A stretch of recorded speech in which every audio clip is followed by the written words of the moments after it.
అందం, ఆరోగ్యం, ఆత్మవిశ్వాసం అనూస్తో సాధ్యం. ట్రాన్స్ఫర్మేషన్ సర్వీసెస్ పైన ఫ్లాట్ 50% డిస్కౌంట్. అనూస్ సిన్స్ 1982. నమస్కారం, మీరు చూస్తుంది India's largest digital media network Suman TV. ఈ రోజు నాతో పాటు ప్రముఖ ఆధ్యాత్మికవేత్త అనంతలక్ష్మి అమ్మగారు ఉన్నారు. నమస్తే అమ్మా.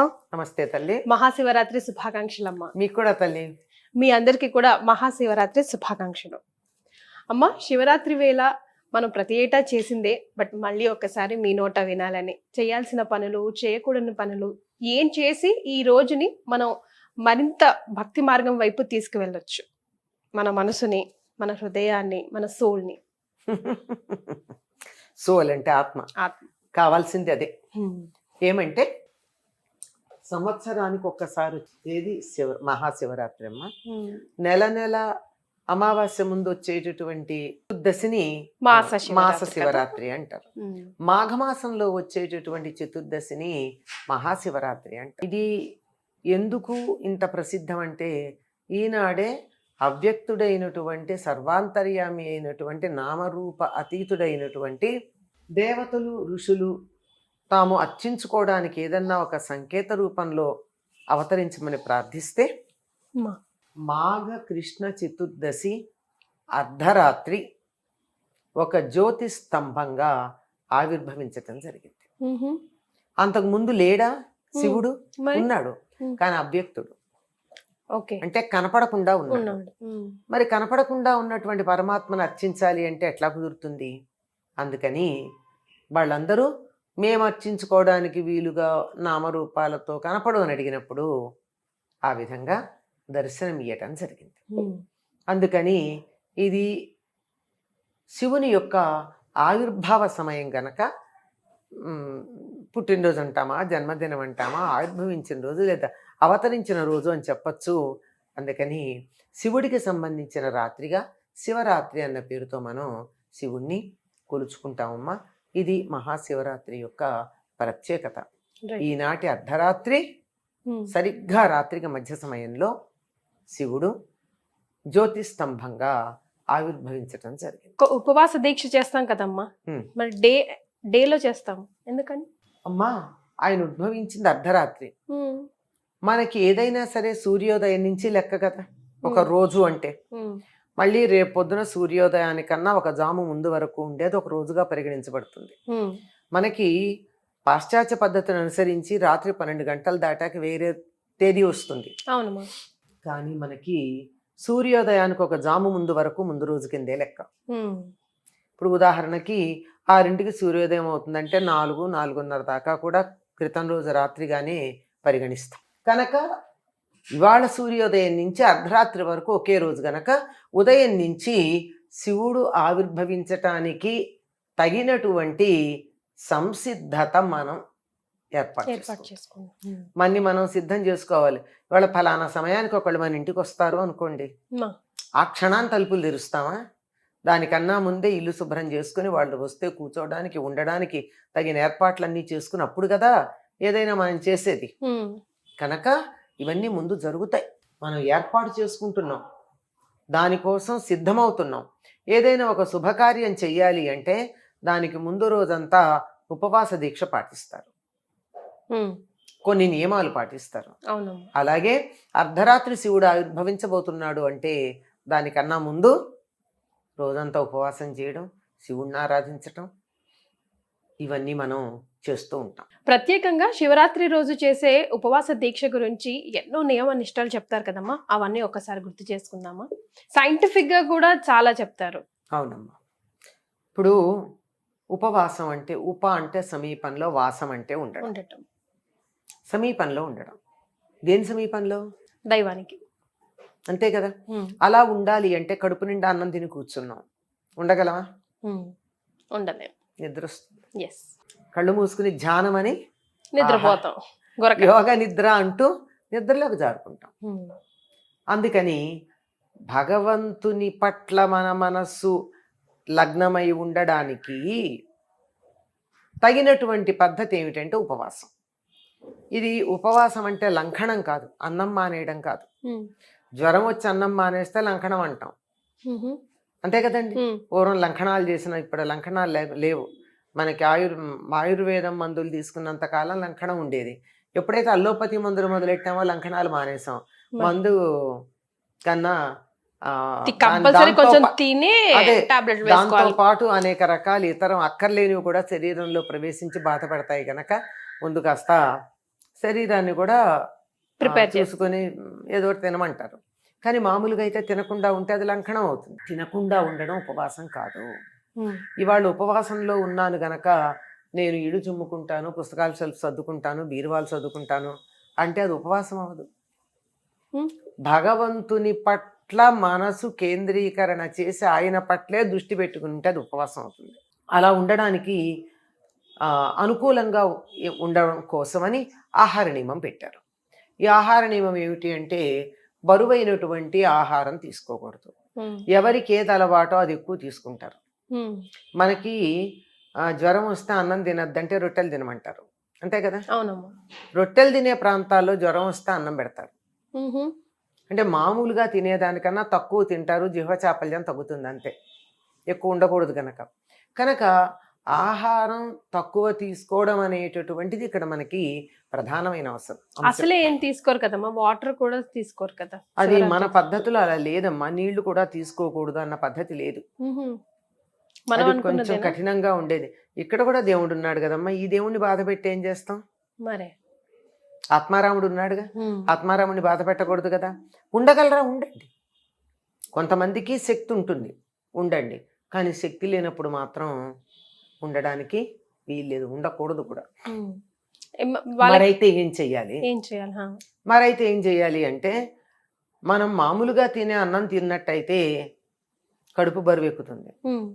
కడుపు బరువెక్కి నిద్ర వస్తుంది. నిద్ర ఎందుకు వస్తుంది? శరీరంలో ఉన్న శక్తి అంతా మనం తిన్న ఆహారం అరిగించుకునే చోటుకి చేరింది. మెటబాలిక్ యాక్టివిటీ అంటే జీవ ప్రక్రియ. పొట్ట దగ్గర ఉండేటప్పటికి మొత్తం శక్తి అంతా అక్కడికి వెళ్ళింది. దాంతో రక్తపు సరఫరా మెదడుకు తగ్గింది కనుక కునికిపాట్లు వస్తాయి. కనుక ఏం చెయ్యాలి? ఈ పొట్ట దగ్గరికి మొత్తం శక్తి అంతా కేంద్రీకరించబడి ఉండకూడదు అనుకుంటే తక్కువ ఆహారం తీసుకోవాలి. తక్కువ ఆహారం తీసుకుంటే బలం లేక నీరసం వస్తుంది కదా. అందువల్ల తిన్న లేక తీసుకున్న వెంటనే అరిగిపోయి శరీరానికి బలం ఇచ్చే ఆహారం తీసుకోవాలి. అందుకే పళ్ళు తినండి అంటారు. పళ్ళు పాలు తేలిగ్గా అరుగుతాయి, ఇన్స్టంటేనియస్ ఎనర్జీ, అక్కడికక్కడ శక్తి వస్తుంది. కనుక అలా తీసుకోవడం ఇది ఉపవాసంలో ఉన్నటువంటి రహస్యం. అంటే మీరు ఇప్పుడు విజ్ఞాన శాస్త్ర ప్రకారం అన్నారు. ఓషినోరి సుబుకి అనేటటువంటి ఆయన జపాన్ శాస్త్రవేత్త ఆటోఫాగి అనేటటువంటి ఒకనొక సిద్ధాంతాన్ని వెలికి తీసుకొచ్చాడు. అంటే వెలికి తీసుకొచ్చాడని ఎందుకన్నానంటే అంతకు ముందు ఉంది అది. ఏమిటది? ఆటోఫాగి అంటే తన శరీరాన్ని తానే తినడం. తన శరీరాన్ని తాను ఎలా తింటారు? మనం అన్నం తినలేదు, ఆకలేసింది, మన శరీరంలో యాసిడ్స్ తయారైపోయాయి. ఏమవుతుంది? లోపల ఉన్న వాటినే తినేస్తుంది. అక్కర్లేనటువంటివి అధికంగా మన శరీరంలో చేరినటువంటివి ఇలాంటివన్నీ కూడా ఇలా ఉపవాసం ఉండడం ద్వారా నశిస్తాయి. అందుకే ఆయన క్యాన్సర్కి ఒకానొక పద్ధతి తగ్గించటానికి నియమాలు పాటించటం, ఆహార నియమాలు. అంతెందుకంటే ఆయన చెప్పడానికన్నా ముందే చెప్పారు కదా, క్యాన్సర్ తగ్గాలంటే కార్బోహైడ్రేట్స్, షుగరు లేని పదార్థం తీసుకోవాలని. ఉండగలమా మనం? ఉండగలిగితే బాగానే ఉంటుంది. కార్బోహైడ్రేట్స్ లేకుండా పొట్టి పళ్ళు, పచ్చికూరలు తినడం అలవాటు చేసుకోవచ్చు. ఉన్నారు కదా అలా చేసుకున్న వాళ్ళు కూడా. వాటి వల్ల ఏమవుతుంది అంటే అసలు క్యాన్సర్ ఉన్నవాడికైతే ఇవి తక్కువ తీసుకుని ఆ శరీరంలో క్యాన్సర్ కణాలు తినేస్తుంది. ముందు పనికిరాని వాటిని, ఎక్స్ట్రా ఉన్న వాటిని తినేస్తుంది అది. మన శరీరంలో తయారైనటువంటి యాసిడ్స్ ఏవైతే ఉన్నాయో ఆహారాన్ని పచనం చేసేవి అవి తయారయ్యాయి, ఆహారం లేదు. అప్పుడేముంది, అక్కడ ఉన్నటువంటి అక్కర్లేనటువంటి సెల్స్ ఏవైతే ఉన్నాయో వాటిని తినేయడం జరుగుతుంది. అందువల్ల క్యాన్సర్ లాంటివి పోవడానికి కూడా ఆహార నియమం చాలా ప్రధానం అన్నారు. సరే, మనకి తెలుసు డయాబెటీస్ లాంటి వాటికి కూడా ఆహార నియమమే ప్రధానం.